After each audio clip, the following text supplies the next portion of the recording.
have every. You asked, Jim. Yes. All right, we'll have the, next time we'll start a little early for Zoom training and Stuart can lead this discussion. So Hi. I think we've got everybody. Roger, I guess, is not going to be here today. So why don't we go ahead and get started? And Richie, do we call the roll first or do I need to read the notice first? The notice, the preamble. Okay. All right. So please take notice that the regular meeting of the Economic Development Authority. No, that's not the right thing, is it? Right. Do you have the preamble? Oh, I see it. If you don't have it, I have it. No, I've got it. Okay. JT or somebody put it up. Notwithstanding any provision in the EDA bylaws to the contrary, as permitted under Albemarle County's Continuity of Government Ordinance adopted on June 17th, 2020, Chapter 1283 of the 2020 Acts of the General Assembly enacted into law on April 24th, 2020, and the resolution of this body adopted on April 21st, 2020, we are holding this meeting by real-time electronic means with no authority member physically present at this single central location. All authority members are participating electronically. This meeting is being held in accordance with Section 6 of the county's Continuity of Government Ordinance. All authority members will identify themselves and state their general physical location by electronic means during the roll call vote, which we will hold next. The public has real-time audio-visual access to this meeting over Zoom and real-time audio access over telephone, both as provided in the lawfully posted meeting notice. The public is always invited to send questions, comments, and suggestions to the authority through the county's Economic Development Office at any time. This meeting is being recorded and will be made available on the county's website. So you want to call the roll? Yeah, I'll do it. Okay, so Mr. Long, Present in the city of Charlottesville. Mr. Munson, Present and in the city of Charlottesville. Mr. Ray, Present in Albemarle County. Mr. Shreve, Present in Baton Rouge, East Baton Rouge Parish, Louisiana.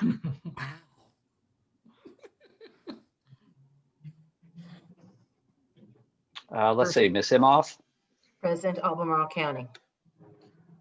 and we have a new member, Mr. McNaughton. Present, Albemarle County. And Ms. McKeel, Supervisor McKeel, I'm sorry. Not a problem. I'm here and I'm in Albemarle County, right off Barracks Road in my house. Steve, I didn't recognize you initially, but welcome aboard. Thank you, sir. Good to see you. Yeah, welcome, All right. Steve. Thanks, Don. We'll do a little introduction here since you're joining us. Kat joined us last meeting, so I think what we'll do is do a little quick introduction of everybody, say sort of what they do during their day jobs. I'm Don Long. I'm a lawyer at Flora Pettit, and I am the chairman of the authority, and I've been on the authority for probably 5 years, I think, 5 or 6, something like that. Okay. So George, you want to go next? I'm George Ray. I am a broken down real estate developer in Albemarle County exclusively. And hello, everybody. Hello. Let's see. So why don't we do the rest of the board members? Stuart, you want to go next? Sure. I'm Stuart Munson. I work for Human Resources at UVA as a community resource specialist.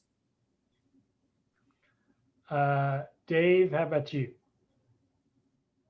David Shreve, represent Jack Jewett District on the authority. I'm a former professor of economic history at UVA and current executive director of a regional nonprofit. Kat, you're up. I'm a double who from University of Virginia in Urban Environmental Planning, currently Senior Conservation Fellow for the Piedmont Environmental Council, and have had a long history of sort of land conservation, historic preservation work in and out of the area. Happy to have you aboard. My second meeting. Thank you. It's good to meet you. And then we have several folks from Albemarle County. So Doug, you want to, Will? yeah, there we go. Doug Walker and Deputy County Executive did have an opportunity to get to know Steve a little bit through the initial orientation. So it's been nice to see you again. Look forward to working with you. Good to see you too, and I look forward to it as well. JT? Yeah, hey Steve, we met during our EDA orientation last week. For my day job, I work for Albemarle County and Economic Development. Okay. Jennifer, how about you? Hello, we also met last week, Jennifer Schmack, Albemarle County Economic Development. And Good to then, hear you. and then the Go ahead. lawyers are last. Jim? Jim Bowling, I'm a lawyer in town. I've represented the EDA since the beginning. Okay. And Richie? Steve, I'm Richie Delory. I'm with the county attorney's office. I do a variety of things, but if there's any questions or anything I can do to help, just shoot me an email or give me a call. And I apologize for missing the orientation. I was on vacation. That's a good reason. It was. All right. Nice to see you. All right, Good to- Steve. So good to now see you you can tell us a little bit about you. Yeah, I'm Steve McNaughton. I am a graduate of the university. I run an investment firm called Reed Wealth, and I'm originally from Long Island, but I've been in Charlottesville for the better part of 20 years. So I'm happy to join in and looking forward to working with all of you as well. Great. Well, welcome aboard. We're glad you're here. Thank you. If you live here for 5 more years, all of that Long Island will wear off. All right, so next on the agenda is the approval of the minutes. Are there any comments on the minutes? Yeah, I'd like to, thank you, Chairman Long. I'd like to just make a few comments and no criticism on past practices, but I'd like to encourage us maybe to have slightly more detailed minutes going forward. I feel really strongly about being appointed by the Board of Supervisors and being a public group that we need to have as much transparency as we can. Not asking to amend this set of minutes, but just would note, from our last conversation, for example, when we were having, Mr. Johnson was talking about the LIFT local business grant program. We had I thought a good conversation about how nonprofits are also businesses and that maybe we should spend some time in the future looking and understanding more the nonprofit sector as part of the big pie of what keeps the engine running locally. And then when we were having the conversation about the Albemarle Business Campus, there were some really good comments raised, again, about things like in the future, the design of the building, pedestrian bike connection, a good back and forth about what will be the need longer term for A1 office building space. And then under other matters, I'd raise the hope that eventually we would have a chance to be briefed on the climate action plan, which was just adopted by the Board of Supervisors last week, and which I think has a lot of bearing for climate ready communities, and businesses are looking for climate ready communities. And also there was a brief conversation about maybe we could spend some time looking at other business sectors, including the leading sector in Virginia, which is agriculture and forestry. So I just would like to capture that in the next set of minutes and encourage us to have a little bit more detail provided. I don't think we can always rely or lean on Supervisor McKeel to carry all our comments forward to the board, and it'd be nice to capture them in the minutes. Okay. Any other comments on the minutes? I would just, from a staff perspective, acknowledge the interest.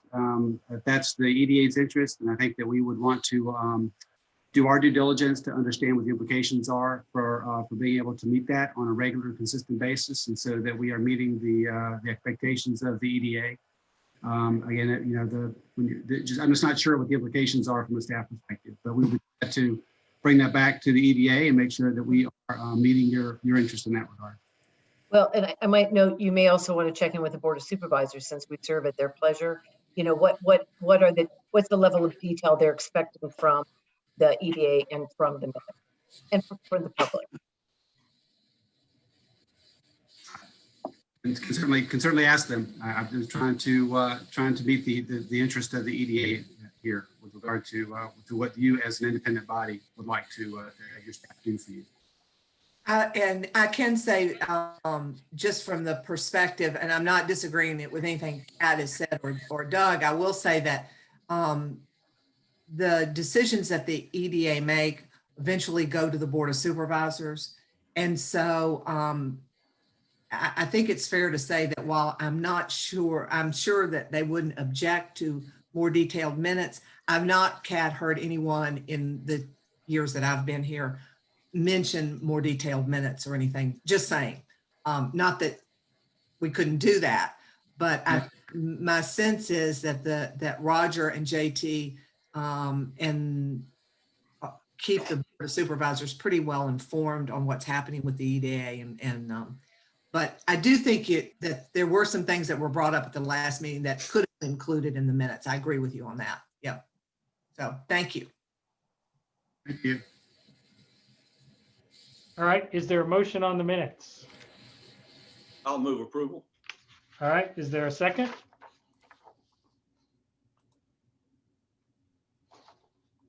Sure, I'll second. All right. All in favor? Aye. Aye. All right.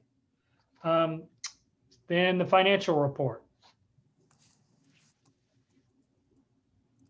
Dave, are you able to do that? Yes, let me unmute. You're back on mute. There we go. Can you hear me now? Yep. The financial report looks very much like it did at our last meeting. For the fiscal year thus far, we have a net revenue gain of $81.40, which represents $531.40 in interest income and $450 in expenses for professional legal services, which leaves us with a cash balance of $688,166.42. Any questions on any of those items? All right, good financial report. All right, so new business. JT, are you gonna lead the charge here on the Broadband Yes. Authority update? Yes, so one of the things we discussed at the last meeting was getting an update from our partners at the Albemarle Broadband Authority, and we have guest speakers today from both our Department of Information Technology as well as Firefly. So they've provided a presentation. Jennifer, I think they can be upgraded to presenters, right? And I'll bring up their PowerPoint presentation and advance their slides for them. They should be all in here. If I'm missing anybody, Mike, Yeah. missing anybody? I'm here. Thank you for inviting us to present today. Just as a brief remembrance, the Albemarle Broadband Authority was formed in 2017 by the Board of Supervisors under the State's Wireless Services Authority Act. Under that act, that legislation does not allow the Broadband Authority to process payments or tax incentives back to individual corporations, or in this particular case, we're going to be talking with a co-op, a not-for-profit co-op called Central Virginia Electric Co-op. And I'm sure most of the people on the call today recognize that name. They're one of our great electrical providers, but they've also done a very unique thing within the Commonwealth, and they're building fiber to their membership. And we were fortunate to participate in a tax grant incentive agreement with them. And today, Gary Wood, Tina Malia, and Dennis Reese, who runs the Firefly Fiber broadband operation, are going to talk to you about how they've progressed and what the tax incentive agreement and how it impacts the Economic Development Authority. So we're partners with CVEC and we're partners with EDA to make sure that fiber is built out into the rural areas of Albemarle County. And I'll turn it over to Gary Wood, who's the president of CVEC. So Gary, you want to say a few words? Sure. I will. I'll give a little background. And first of all, I appreciate you making time for us to be on the agenda. Some of you probably remember when we came through with our request for an incentive when we were first starting our project. And I'll review just at a high level what the goals of that incentive request was. And then today we just want to give you a quick snapshot of where we are as far as our project and tell you when we'll be back asking for a payment under that incentive program. So when we started the project, we were looking at a $110 million investment across parts of 14 counties over a 5-year period. Our original feasibility study indicated that our subsidiary, we have to create a subsidiary to provide internet service in Virginia because electric co-ops aren't allowed to provide internet service by law. But by law, we can own a subsidiary that can engage in any legal business in Virginia. So we create a subsidiary. The co-op builds the fiber, leases it to the subsidiary, which does business as Firefly Fiber Broadband, and they provide internet service. The original feasibility study indicated that our subsidiary would not reach break even on an annual basis until the 7th year of operation, and that it wouldn't pay off those first 7 years of losses and actually make the first true dollar of profit until year 11. We have what we call very patient capital in the electric co-op world and in the electric utility industry. So we were willing to wait for a while, but we also thought to remove some of the risk for our board of directors to be more comfortable, we wanted to create partnerships where we could with the counties and ask for a little bit of assistance, particularly in those early years. And our request was based on the increased tax payments we would be making once we build this new overhead line and underground line in the counties. We will add that to our plant investment that we report to the State Corporation Commission each year. The State Corporation Commission in return goes back and provides the county what their estimated value is for our plant in the county. And the county taxes the co-op at a rate that is similar to a personal or to a real estate property rate on that plant. So if we own $10 million worth of plant in Albemarle County, we pay it essentially the regular real estate property tax rate for that $10 million. When you're building $110 million more worth of fiber, that would have added about 60% more to our value in the county. And we just asked that as we build that out, we would have an agreement that would essentially return the equivalent amount of that new tax revenue each year back to us for the first 5 years of plant for each area that we built out. So that was kind of the overall goal, was to essentially have like a tax abatement for the first 5 years. And let me stop and ask if there's any questions about that before I talk a little more about some other things we did and then a snapshot of the program. Any questions? Okay. Well, we also went about looking for other sources of revenue where we could find them, whether that was the FCC Connect America Fund auction or state Virginia Telecommunication Initiative grants and other types of funding. And we've been very fortunate to find a number of sources of funding, including also the USDA has a grant program, the Reconnect grant program. Together with those various programs, we've ended up with enough funding so that we will be in the black this year with Firefly, which is really good news. It's our 2nd year of operation.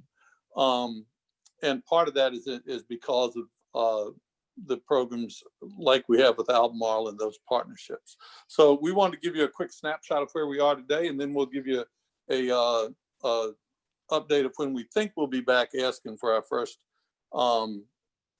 support payment back out of that incentive. So today we have our slideshow up. This is a little bit of a repeat as far as the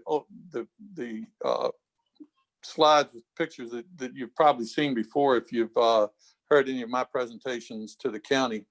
And if we go to the next slide, I think it just tells you that we're going to talk about the rural broadband project, and then the one after that, we wanted to give you an update today. We have completed work in 6 of our 30 substations across those parts of 14 counties. So we've been busy at work. We started construction in August of 2018 down in Appomattox County. Out of the 6 substations that we've completed, 4 of them include connections in Albemarle County. The Martin Store substation over near Nelly's Ford reaches up into Albemarle County, both along Route 29 and a little bit down near Craig Store Road. We built the Midway substation out, which is an area south of Crozet and down Miller School Road, crosses a little bit of Interstate 64 and 250, just a little bit up toward Whitehall in that area, but covers around the Batesville area and that section of the county. And I'll have a map that'll show a little bit of this later. The Zion Crossroads substation on the eastern end of the county comes back along 250 to Keswick area. And then our Cash's Corner substation up near Gordonsville comes down south of Gordonsville along, I believe it's 231 or 22 coming down from Gordonsville there. In Albemarle, the take rates have been very good. Our initial feasibility study, we intended to be conservative because we needed to make sure that that we could make the projections and forecasts that we included in it. So we assumed a 35% take rate over the first 2 years that we had service in an area and going forward from that. What we've seen is, particularly in the Midway and Cash's Corner area of Albemarle County, we've had over 70% of the homes we pass take service from us, which is just an incredible take rate, well beyond our expectations. Overall, across our system, we've seen over 50% take rate. That's an indication of how much need there is in these rural areas for affordable, reliable broadband at very good speeds. I don't have our services listed in the slide, but we are a pretty simple business model when it comes to the internet service. We really are in this for a service for the members of the co-op, and then we'll expand out beyond that to other areas in the community. But it's not driven by profit for shareholders. It's really service oriented. So we have 2 internet service offerings. We have 100 megabit service for $49.99 and a gigabit service for $79.99. And we also offer a voice over IP phone service that's $29.99 if you combine it with either one of those. So we're seeing really good take rates from all the areas of Albemarle County. We are building right now at a pace of about 20 miles of fiber going up a week. So we're building at a pretty good clip. We've moved up to that over that 2-year period. When we started, we were building much slower, but we're putting fiber up in the air and underground pretty fast right now. Let's see the next slide. This is just a map that shows where we come into the county. So you'll see Albemarle County outlined there in that kind of the mint green. And there's some gold lines that are a little harder to see that just come up Route 29. That's the Martin Store area. And well to the kind of northwest corner, there's a little area we come in with those gold lines. The red area of Midway, we have completed. And with that, we had a Virginia Telecommunications grant that the Broadband Authority worked with us on that really helped move that up on the list. Otherwise, it would have been a little later getting started with construction there. So we finished that up. We to the east in 250, we have the blue of Zion's Crossroads comes in, and you see the area, a little bit of the area there where we fill in, and then gray up in the northeast part of the county with Cash's Corner. So we have completed those substations. We still have down in the very southern tip, Schuyler will be in the future. We have Red Hill, that area that we will be going, and then Whitehall up in the northwest part of the county will be in future years. Do you have any plans to go into Scottsville area? We do not presently. Let me talk about that in just a little bit. But we do not serve Scottsville electrically. So this is just looking at where the electric lines are running for right now. That's what the original project was. Okay. All right. And those little lines are where our actual electric lines are. And that was the original plan for getting this network out there. Okay. All total, we had about $11 million we projected to spend in Albemarle County. And about 3,600 total accounts that we would be by once we completed all of that build out. All right, let me go to the next slide. Our board of directors at the Electric Co-op has approved this year a compressed schedule. Originally, we planned for a 5-year build out that would have finished near the end of 2023. We now have set a goal of finishing the backbone by mid-year of 2022. So we've got about 20 months left. There's a lot of work to be done.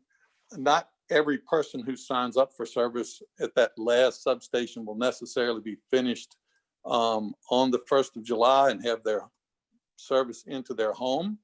That will happen during that summer. Sometimes as we build out the backbone and put in our service drops and extensions to homes, it can take another 4 to 8 weeks or 10 weeks, depending on how long it takes to get some of the service drops in, to get the final service in and do the in-home installation. The reason I'm putting this provision on here is every time I set a date, I set expectations, and a lot of our members call back and they remember the date, but not all the detail that goes behind it. So we will be getting people, all the people who initially want service who are co-op members will be connected by that 2022 summer. And that is about a year, a little more than a year less in our schedule than we originally had set up. That the reason we sped that up is twofold. Well, there are many factors to it, but two main reasons. One, with the COVID issues this year, we have seen the need, and we've seen it through the take rates. We've heard it from our members. We've heard it from the communities. The need for hotspots for students who aren't going to have access soon, the need to move as quickly as possible and get families online so the virtual classrooms will work better, for people who are working remotely, and for telemedicine, for people who do not want to go into a doctor's office during a pandemic and go through those channels if they have options to do other things. So with all of that demand, our board of directors wanted to speed this up as much as we could. And then the other reason is that will free up Firefly to build off system. And we'll talk about that in just a little bit. So we have the accounts, we'll try to get them connected by summer. Our project costs are coming in a little above budget. I first showed you was a $110 million project. That's about $130 million total project now that we're estimating. Mainly it's because of our overhead costs. They're running a little higher because we've found that we have more what we call make-ready work on our poles, which is work to prepare the pole for the placement of the fiber. So it may mean putting in taller poles in some locations. Other locations means moving things at the top of the pole to make rooms for fiber. The underground construction is coming in pretty close to what we first thought. So that's a quick look at where we are. And let me go to the next slide. We've got next week, we will exceed 5,000 connections for Firefly. We began 2019 with 5 connections. So we were just getting started. 2020, we had 1,600 at the start of the year. We're going over 5,000 today. We'll go over 7,000 by year end this year. And we will add 8,000 more next year. So we're continuing to pick up the pace. We're projecting having 25,000 connections by the end of 2022. So 7,000 this year, 15,000 next year, and 22,000 or 25,000 by the end of the next year. Firefly itself is growing. I'm going to let Dennis talk a little bit about that in a minute. They are now up to 23 employees, a pretty good size business to have started up from scratch just in the last 2 years. We will be cash flow positive this year. That is important because Firefly is a new business. And when we go to a bank and say we want to do a $30 million project off system, the bank wants to look at our balance sheet and we don't have one yet. So having positive cash flow and projections helps to go out, even though we have a great business model and we'll have cash flow that'll show that that we are having reasonable expectations and that we understand this business. Being able to show that positive cash flow the first couple of years is really important to being able to finance off system construction. That is in part due to the partnerships like this one at Albemarle, and we really appreciate everything that Albemarle has done to help us in that respect.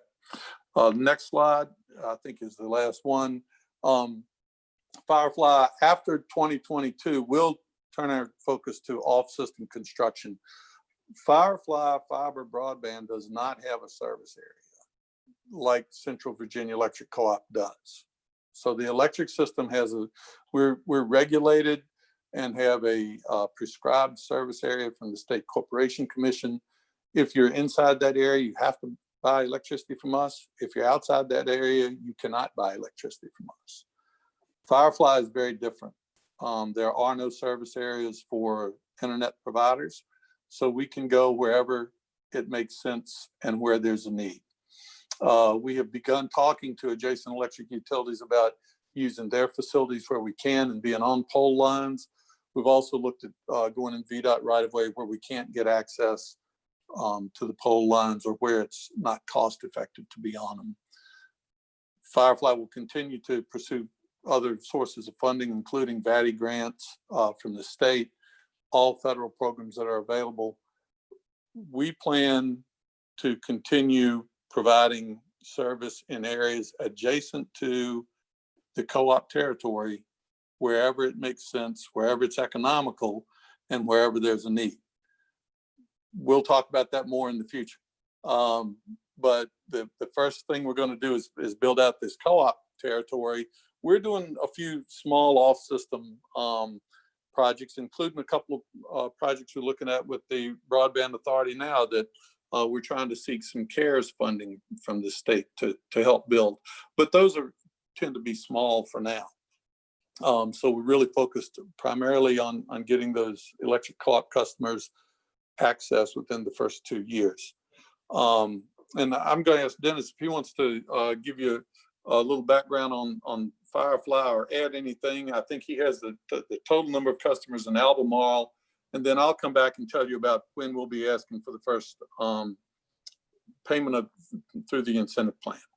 Dennis, do you have anything you want to add? Yeah, just it's a pleasure being here. And yeah, currently we have 653 active subscribers in Albemarle County. And of course, we're looking for that to continue to grow. We do have a few more people that have registered that haven't been connected yet in the county. And we're just waiting for them to call back to schedule their installs.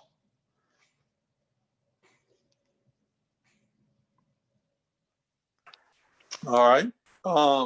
And now let me go back to the agreement we had, which, as I said, is based on those tax revenues.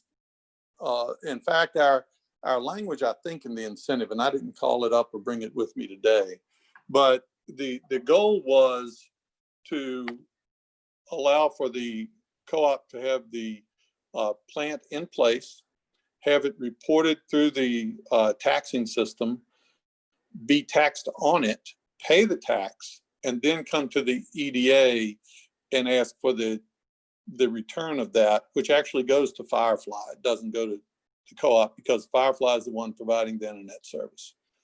So they're the ones asking for the incentive back. The electric co-op finished construction in several of these areas in this calendar year.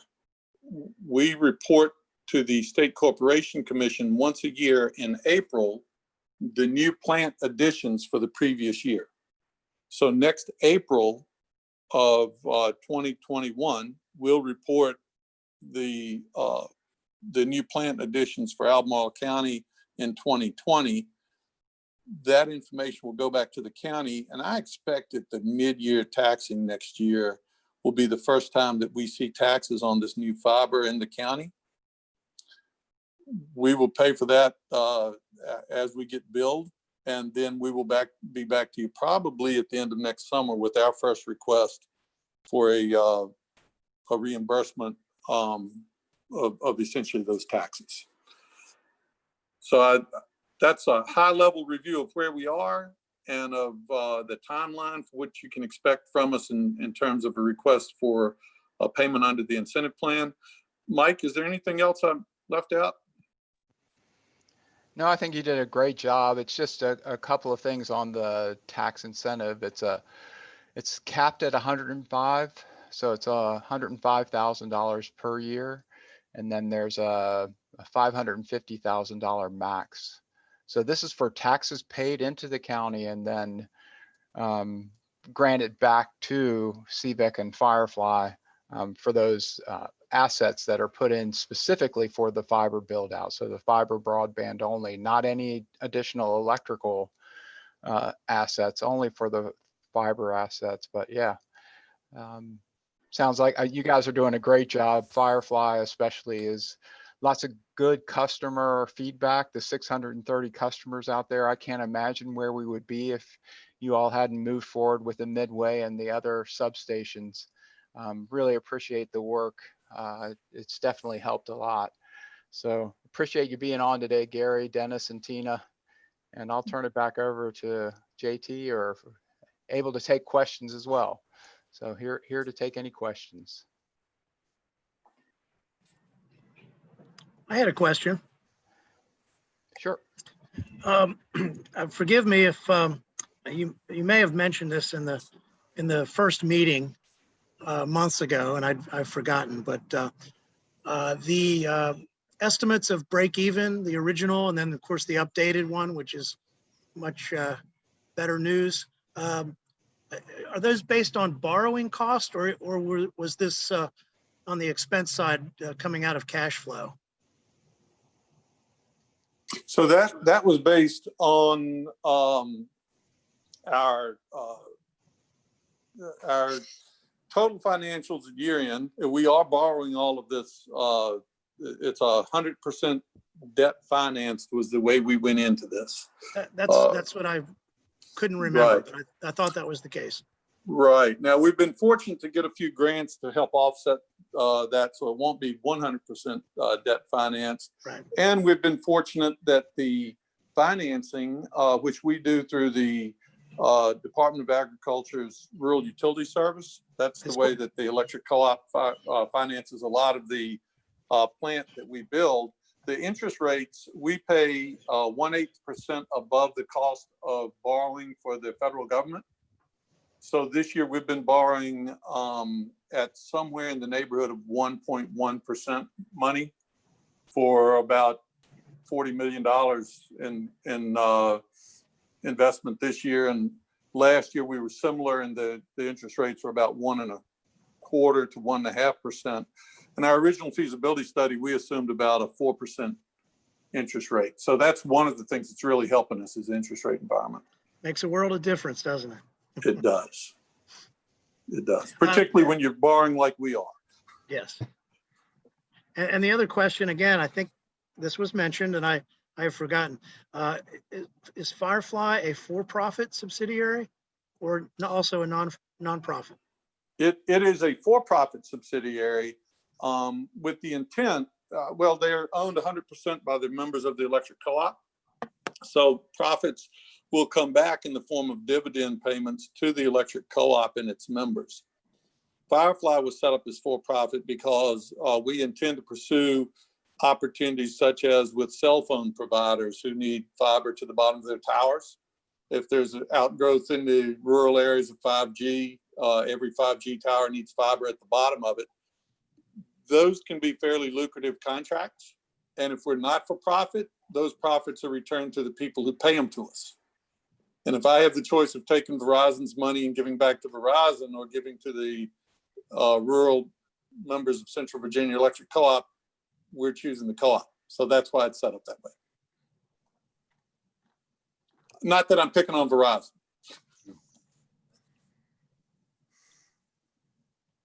Go ahead, Jim. I have a follow-up question, if it's appropriate. Of your 100% debt that you have, how much have the grants that you've received or that you expect to receive reduced that percentage of debt? That is a good question, and the answer is very little. So the largest source of funding we have had in terms of a grant is the Connect America Fund award through the FCC auction. We received $28.6 million, but the auction funds from the FCC are paid out over a 10-year period on a monthly basis. So we received $28.6 million, but up front, we didn't receive any. So we still had to borrow the money to finance the construction. That really works more as operational support. Certainly that helps, and it will help us pay off the debt a little sooner, but we still had to go borrow that. We did have from our Reconnect award a $28 million award that was half loan and half grant. So we have $14 million in pure grant to offset costs. And then from the state, we have had several VATI grants and Tobacco Commission grants that add about another 3 to 4 million to that. So we've probably gotten about 17 or 18 million out of that 110. And then, as I mentioned, we're now at a $130 million project. So we're just about back down to the 110 million I needed to borrow to start with. Okay. Thank you. Mike, what other projects or do you sort of see in or going on in terms of getting broadband to other rural parts of the county that aren't being served right now? I happen to know that a colleague of mine who lives sort of south of 64 was talking about how he was having a really hard time getting good service where he lived, and was not getting a lot of response from efforts to contact their incumbent provider. So I was sort of curious where things stand with other parts of the county that are not served by the co-op. Yeah, we have that same problem down in Scottsville. Yeah. In the urban ring. Yeah, it's an ongoing challenge, Mr. Long, Supervisor McKeel, and Mr. Munson. Yeah, the Scottsville, I'll start in the southern area. The rural part of the southern area of the county, we have a VATI grant that is currently underway, and that's with CenturyLink, or now called Lumen. So that's there's a number of projects going on there. There's 6 going on in the southern area and 2 in the northern area. So that's an active project. They are supposed to be live by no later than March 5th. So there's a lot of activity. Construction is beginning to start in those areas. The other thing that we have in front of us is a pending body application for 838 more locations throughout the county. So we're waiting for that funding to happen. And most recently, we've activated an agreement with Chantel to do a wireless service in cooperation with the school division. So we're doing some work with Chantel, and they'll be contacting people by direct mail to bring that system up to speed. Gary had mentioned earlier that our long-term strategy, future-proof, is to build fiber, and especially into the rural areas where there's limitations in how we can site towers, things like that. So we really see the fiber build out, and especially with electric co-ops or electric companies in general, is the way to go. So one of the ways that we're doing that is through the CARES funding. And just to get everybody up to speed, there's a $30 million CARES funding package that's available to the counties across the Commonwealth. And we've submitted an application with CVIC Firefly to see if we can sort of move forward on moving off system in a smaller project that Gary had mentioned. But we see filling those gaps as a great strategy of continuing our work with Firefly and others. So the CenturyLink projects, the Shentel fixed wireless, working with Firefly to extend services using their infrastructure, are all great opportunities, but there's still a lot more that we can do. So one of the ways that the state has addressed this is the new budget looks like it's going to be passed with $50 million for the body program for 2021. So that opens up a significant amount of new funds that we hope to take advantage of over the next year and a half, 2 years. So it takes a while, but we're working hard. Thanks for the questions. One Thanks. sort of technical question. What is when you say a location, is that a residence? Resident or business, yes, yeah. Okay. Yeah, sometimes referred to passes or living units, but Okay. yeah, okay. Okay, Kat? Just one quick question. I know you have a Wi-Fi hotspot up at Afton, and I wondered if there was, if you could say a little bit about that, if there might be some other opportunities or if there's still a need for those. That's for Gary and Dennis, probably Dennis. So yeah, the free Wi-Fi hotspots that Firefly's putting out. We're doing the same thing before they get started. I mean, our cooperation with the school division includes them being kind enough to allow people to drive up into the parking lots of each of the schools to gain access. We also did that with JMRL, the library system, and we've activated Yancey Community School with a public Wi-Fi hotspot. So Dennis, you want to talk about your Firefly program for public Wi-Fi? Yeah, we have done this some, and we're still looking for other areas to put these. But I think some of the key things that we're looking for is an area where there's a parking lot where people can park or to get the access because of the COVID situation. We are looking at working with a few sites with some of the counties and localities that have designated buildings for where the kids are having to go in to download their homework. So we continue to look at that wherever we can.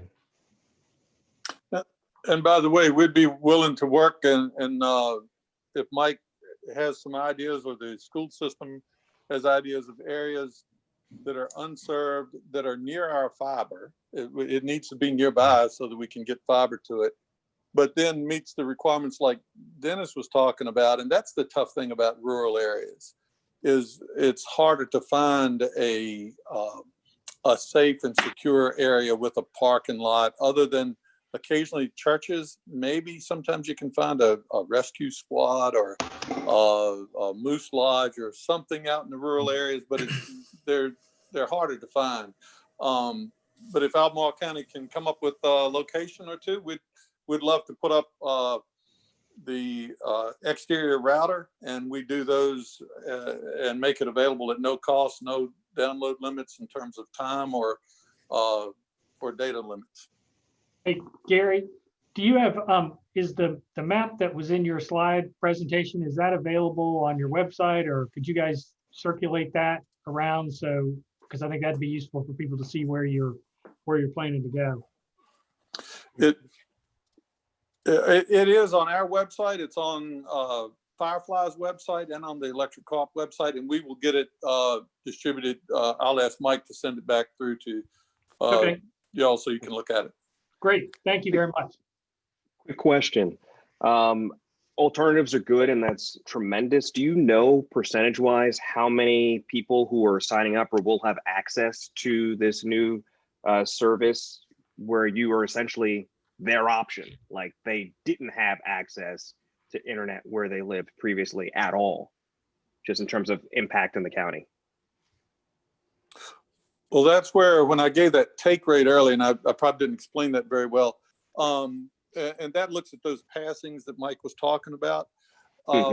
When we said we were at over 70%, we were actually, I looked today at 75 and 78% for Cassius Corner and Midway. That means out of every 10 homes we went by, 7 or 8 of them connected. and it's exactly because the combination of not having other options or having other options that are either very expensive or unreliable, like satellite, and sometimes even limitations on cell connectivity and those types of things. I followed that. I guess what I'm asking, because I know some people who live, say, in Crozet, who or Greenwood, basically, that have basically a hotspot from AT&T that they're using for internet access because they don't have any option from a provider. And so I'm just wondering, in terms of giving access to people that live in that kind of internet desert, if you will, do you know what kind of impact that is, or is that something you guys haven't really looked at? You're just working through your system and who's on in your co-op? Well, we're starting because the fiber does require physically for it to be connected back to fiber and then back to a backhaul to the internet. It's hard for us to drop into an area and start construction unless we can tie it back into our overall network. Now there's a few exceptions to that, but generally that's what we're looking at. And because we've committed to the members who are footing the bill or standing behind those loans to start with, we want to give them priority. However, we're looking at other projects we can do where we can bring in contractors that do not disrupt our larger project. So anything we can do in addition to, we're looking at. We're trying not to pull our contractors away. The Greenwood area is another area that we're familiar with. It's not far off of our system. We'll certainly look at that as we look at off-system opportunities when we start looking down the road a year or two. And I think probably by the first of the year, we'll be ready to go back and talk with Mike a good bit more about what those future opportunities might look like and how they can fit in with what the broadband authority is doing in the county. But it's hard. I guess I'm explaining it poorly. Okay. I'm talking about people that have Central Virginia Electric, but they don't have an internet service provider. How many of those people in your system where your service is now putting them on the internet at home for the first time? How many? So that's the 635 that Dennis talked about. Maybe I'm missing the question here. Dennis, can you help us? Where people don't have CenturyLink or they don't have access to another provider. I'm just asking in terms of expanding the access of people that live in the county to internet at home. I don't think we have that number because the project ends just to build to the members. Not to my knowledge, I don't think we had Gary, do we have a survey beforehand to see who had internet in these areas? Mike may have some data on it. Yeah, I can add in a little here. I would say at least 80% of what CVEC has done in Albemarle County is delivering high-speed broadband to people who had no other option other than satellite. So it's been a really good activity. The Midway project specifically was completely unserved. So the folks who were tied into the Midway project, there was no overlaying of competition, meaning they weren't going and taking CenturyLink customers or Comcast customers. The only change that I know of is from the Zion's Crossroads substation.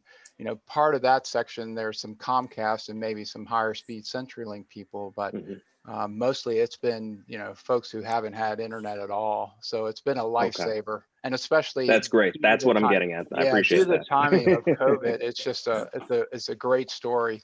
The timing turned out really well for us. So once again, it's great to have Firefly on board as a partner with the county. Yeah. And so I'm sorry, I misunderstood the question to start with. When we first looked, we didn't look specifically county by county, but we did take a look system-wide across the parts of 14 counties. And the number Mike used actually is pretty close. It was just over 20% of people had any option that would even go 10 megabits per second. And we had about 5% of people who had access to anything over 50 megabits per second. Wow. Out of the 38,000 accounts we serve. So, yep. That's significant. I appreciate that. Thank you. Any other questions for these guys? Great. Thank you very much. This has been really, really helpful. We appreciate it. Keep up the good work. Yeah, good job. Thank you. Thank you. Thank you.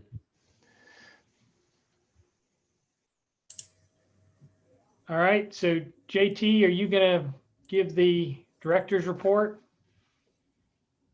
Yeah, thank you, Mr. Chair. Let me see if I can get the presentation up. Can everybody see the director's report slide? Yep. Okay, great. So both Jennifer and I will give the authority an update on the grants that we've been working on, and we'll start with the Community Lift Grant. This was something that we did in partnership with the Department of Social Services, where we solicited applications from area nonprofits. Round one was completed recently, and economic development funds provided over $350,000 to area nonprofits. We worked with social services to divide the types of nonprofits. They focused on food, shelter, financial security, and childcare. And the economic development funds focused on economic development organizations, as well as groups that were affiliated with arts and other causes in the community. One of the questions that came up during the EDA meeting in September was whether or not nonprofits would be eligible for the Safe Spaces and Places grant, which we'll talk about in just a second. The way we've handled that is to keep all of the nonprofits focused on applying for the Community Lift Grant and just making sure that they're aware that those funds can be used in the same way that the Safe Spaces and Places grant can be used. So if nonprofits are interested in establishing or expanding temporary outdoor areas, they're able to do that through the Community Lift Grant. And so the $350,000 in economic development funds was round one. Round two of this grant just closed, and that's exclusively being run by the Department of Social Services. So Jennifer will talk a little bit more about the LIFT grant for businesses that has been running concurrently with this one. But we're really proud of the partnership we had with social services for round one. And I will ask if there are any questions about the Community Lift Grant from the authority. Okay, well, let's move on to, I'll turn it over to Jennifer to talk about the Lift Grant round two. So Lift Grant round two, applications were accepted through Monday, yesterday. And so we are in the process of reviewing and completing those applications. We had 138 inquiries, and we're going to have about 60 completed applications when we're complete. The grants will vary from $5,000 to $50,000 based on economic injury. We are partnering with Community Investment Collaborative on this project as well, and they will review the applications and complete the economic injury analysis for us, and then turn it back over to us for a review. Any questions on that one?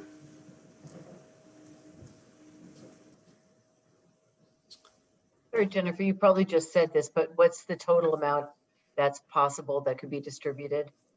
50,000, up to 50,000 per business, again, based on economic injury. So if your economic injury is only 5,000 or 10,000, that's the most you will get. And what's the total size of the pot? That is to be determined because of the injury. So they're all going to vary right now. And until we finish the analysis, we won't be able to answer that one yet. But we do have, I believe, JT, $1.2 million right now for this one. Yeah, Kat, I would answer that question by, if we did the math on 60 applications at $50,000, that would be $3 million. we don't have $3 million in our budget, but as applications come through and we determine eligibility, the budget between these different grant programs shifts. For example, originally we had set aside $800,000 for nonprofits in the Community Lift Grant Round 1. And ultimately, the amount of economic injury that was eligible for CARES money for the categories that we were serving, there was between $350,000 and $400,000 of eligible economic injury that we could reimburse. So, we expect that, as I'll talk about in just a second, for Safe Spaces and Places, we originally set aside $600,000. We're seeing demand that's probably going to land at somewhere between $700,000 and $800,000, but it's all dependent on folks being able to complete the application, the Community Investment Collaborative being to validate their economic injury, and the federal guidelines require a certain amount of documentation to be received before we can distribute the funds, and so. To just give some additional context to what Jennifer was saying in terms of it being fungible, we have some latitude in how we administer the grant funds. Do we, and this is a more generic question, or I guess overarching question over all of these things. I mean, is there likely to be more money that's going to be available, or what do we know? Doug, that may be more of a question for you. Yeah, it's too soon to say. I think at this point we have the roughly $19 million that has been awarded to us, and are with the deadlines of December 30th to get it expended out the door on the street, helping those who are eligible for it. And we just don't know if there's going to be anything else that's coming out as a result of that. As was mentioned previously, and you actually heard some reference to this in the previous presentation, there are other pots of money that are CARES oriented that are coming into the community from other sources. So, and then all of those are helpful in the way that they are being made available to us. We don't know if there's going to be another round, for example, of federal stimulus is being considered or not considered, up in Washington today or tomorrow or not. So. We're eagerly awaiting. I'll tell you though that the challenge that we have currently, particularly with the compliance requirements and the time frame within which that we have to spend it, it's surprising how hard it is to spend this amount of money in a short period of time. So we have been extremely aggressive from a bureaucratic standpoint, much more so than typical, in trying to get this money out the door. But that's how I would answer the question. Probably a long answer to a short question, but I hope that's helpful. KT? Yes. I think I remember the answer to my question, but in this round 2, no one who received a grant in round 1 was eligible to apply. Is that correct? No, they were eligible to apply, and the length of time that was focused for round 1 of the LIFT grant was economic injury experienced between March and June. And round 2 extended that window of time to be March through September. So as the Community Investment Collaborative is reviewing the financial information that the applicants provide, many businesses, and Jennifer can add more to this, they may have been well suited to address some of the impacts early on in the pandemic, but as it has gone on, they've experienced a different level of impact. And so some of our round 1 applicants can continue to experience those impacts, or even have experienced more than the initial round 1 period covered. So they've been welcome to apply, and given the amount of budget available, we'll then make decisions on where to allocate it.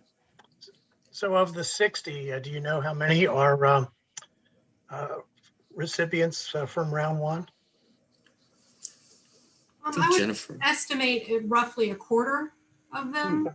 So we have some new customers here. Yeah, good. Absolutely. We did a bigger marketing outreach. We partnered with our community engagement office to send postcards out throughout the county. We hit a lot of our small businesses.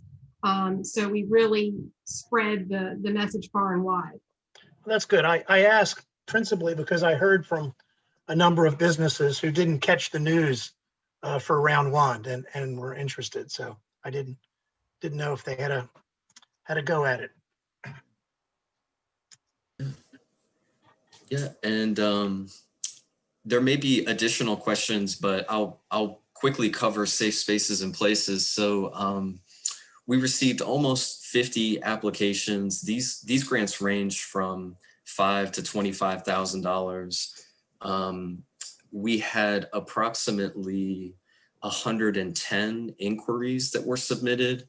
And so you've probably seen that that's a consistent theme in how these grants have been set up.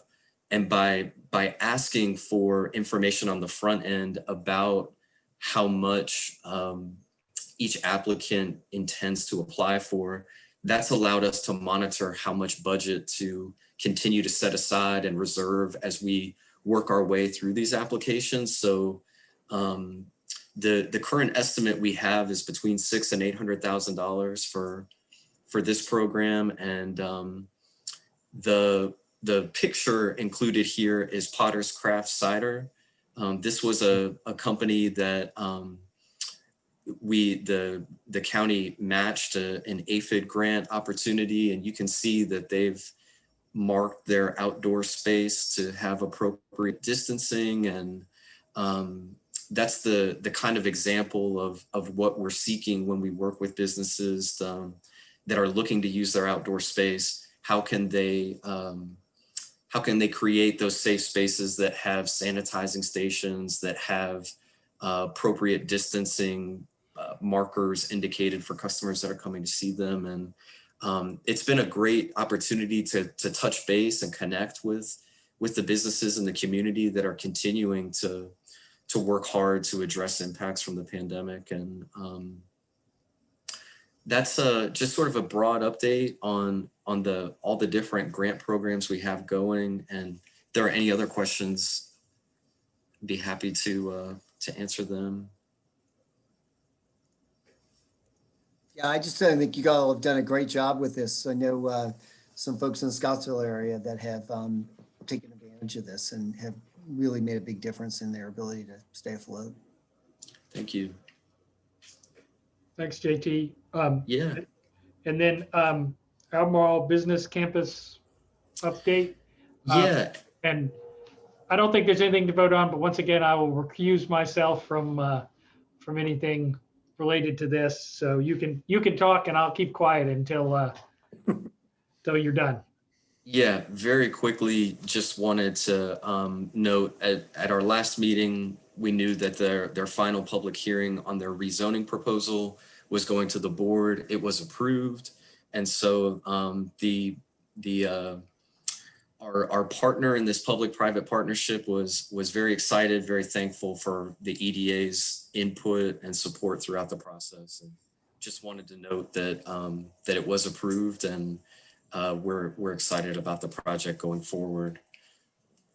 If I could jump back really quickly for 1 second, this was a topic that came up at the last meeting, and it was Venture Central, which was a Go Virginia application that Roger brought up. Information about this was distributed to the authority, but the most recent update is that application was approved at the regional level, and it is moving to the state for a decision.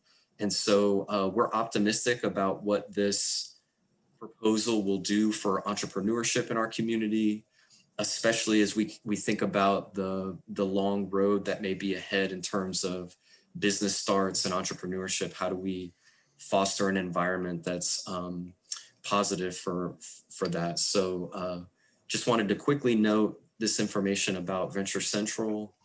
And with that, we can move to the next item on the agenda. Okay, so unfinished business, is there any unfinished business that we need to discuss? All right, hearing none. Other matters, Dave, do you want to bring up your discussion about public comment? Yes, thank you, Don.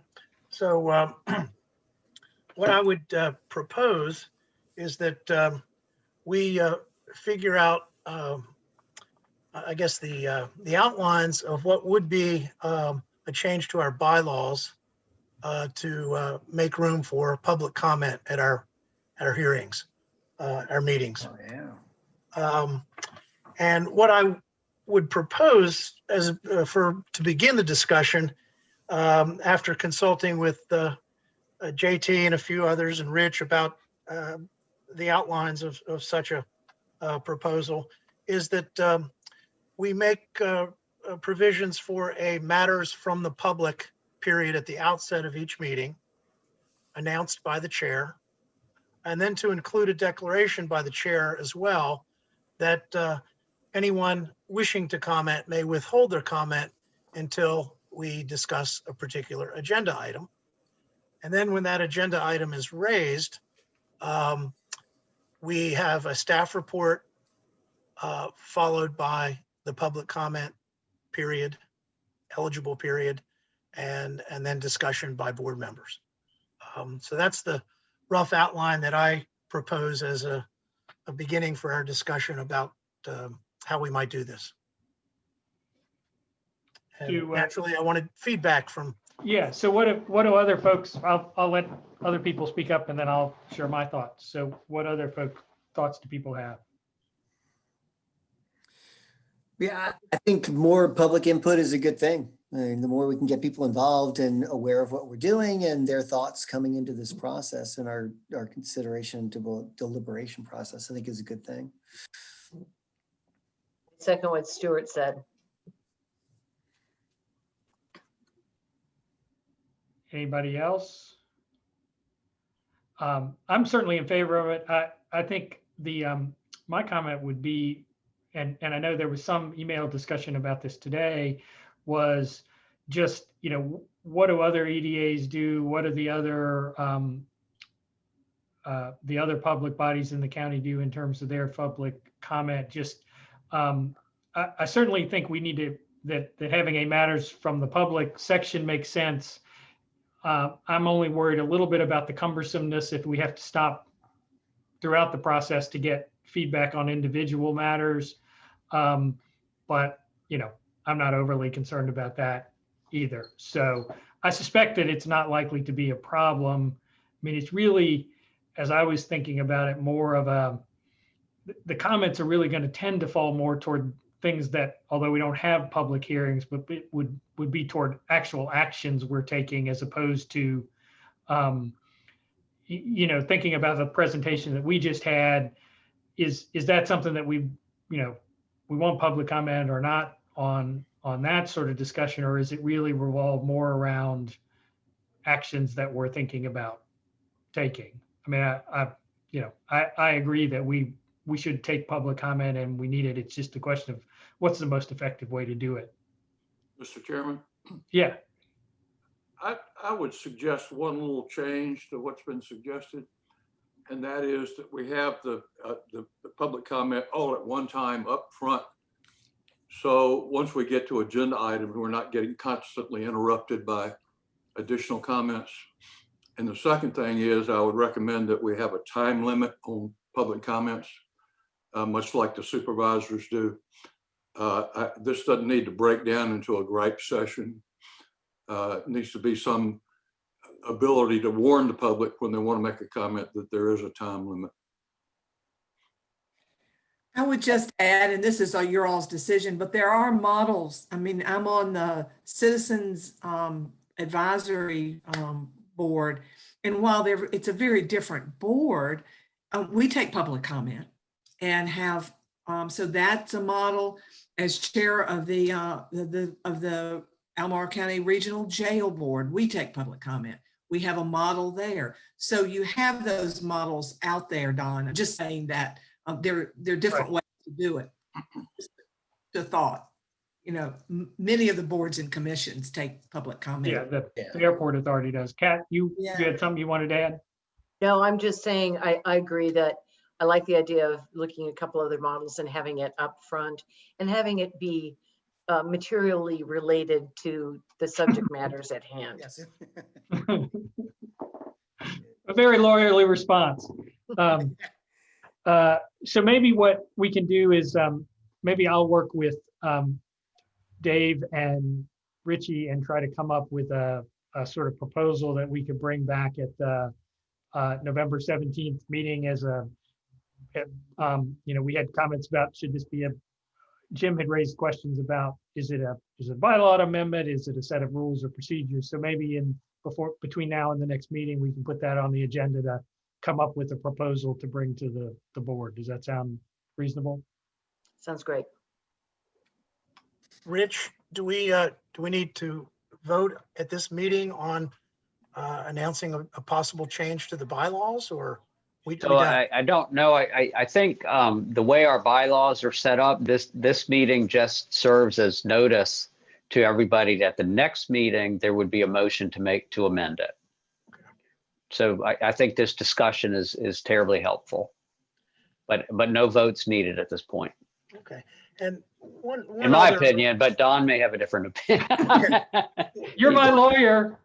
One other note, George, I sort of agree with your take on this, and pushing it up front would be okay. The one thing I wanted to avoid, though, by doing that, and maybe we can figure out another way, is if it's up front, what you tend to get in public meetings are simply gripes about, or not always gripes, but comments about past actions or something of which the public has already learned because of previous meetings, et cetera, which is great. That's important.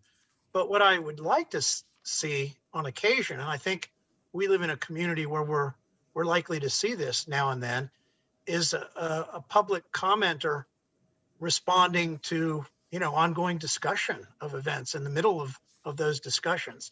Now, maybe it's okay to, if they're present and they come back the next meeting and respond to what was discussed, et cetera, and it's a little more, you know, slow moving in that regard, and maybe that works okay. But I'd like to be as responsive as possible without clogging up the works too much. That makes sense. Yeah, I mean, that's fine with me. I just don't want it to bog down to a 9 o'clock meeting.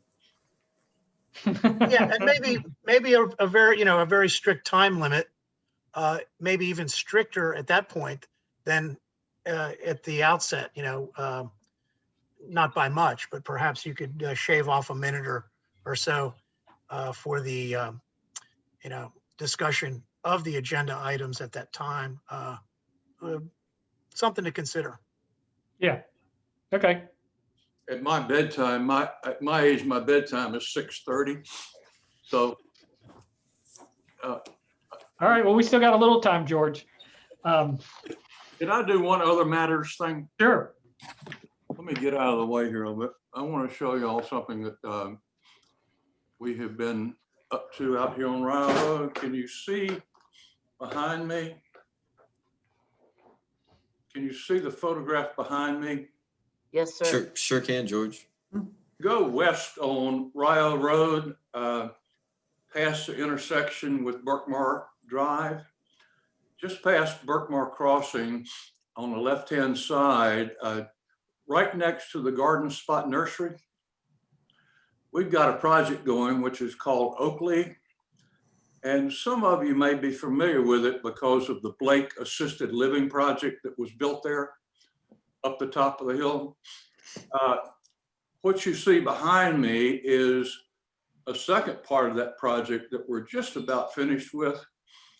My brother's oldest son, my nephew, was killed on a combat patrol in Afghanistan about 10 years ago.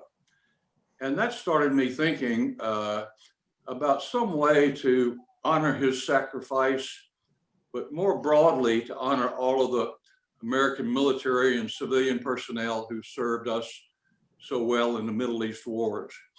And this is not a political statement. It's not endorsing the right or the wrong of any particular conflict, but it's honoring people who answer the call because that's their job. And if you look behind me, you can see there's a brick retaining wall that wraps around it. And then there is a 8-foot wide sidewalk that leads up to the plaza. That's made out of these interlocking concrete pavers. And embedded in that walkway are 2-foot by 2-foot cast stone emblems that have the emblems of all 5 of the military branches embossed in them. That was a gift from Allied Concrete. And then there's a plaque that dedicates it to the people that I just mentioned. Behind that is called a boulder fountain.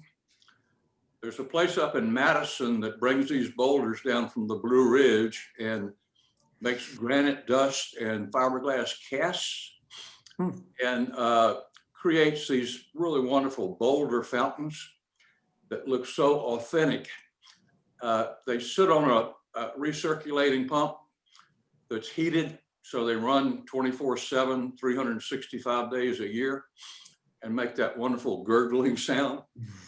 Behind that is a flagpole that's now flying the American and the MIA POW flag. Behind that is what we're calling, and it's covered in the front, as you'll see, the pergola, a huge pergola, very visible from Rio Road. To the rear of that is what we're calling the Wall of Honor, which is an arched brick wall. And in the center of the arch, Coleman Adams Construction in Forest, Virginia, that does a lot of work for us, donated a bronze fallen soldier statue, which is that wonderful evocative statue of that they have at combat funerals with the boots and the rifle with the bayonet and that helmet hanging off the stock of the rifle. And on the face of the Wall of Honor are 4 different areas for plaques. The top 2 are reserved for people who want to make a donation in memory of a person who was actually killed in any war involving the United States. And below that are 2 longer plaques where for a minimum donation, any individual or corporation can have a brass plaque recognizing their generosity. Over behind that arch, which is phase 2, is what I'm calling for now a Dusk the Dawn Park, where we will have traditional exercise jungle gym equipment for children, but also we'll have different stations for exercise for seniors and a fire pit with seating all around it. And it's our hope that that people, grandchildren and seniors will meet there and talk and get to know each other and sort of bridge the gap between generations of folks. And we are probably at this stage about 90% complete. The huge planters that we're putting up there arrived yesterday, so we'll get those taken care of, and it's coming along really, really well. I may send some of you some additional pictures and a wonderful website that my daughter helped me create called GoFundMe Charity.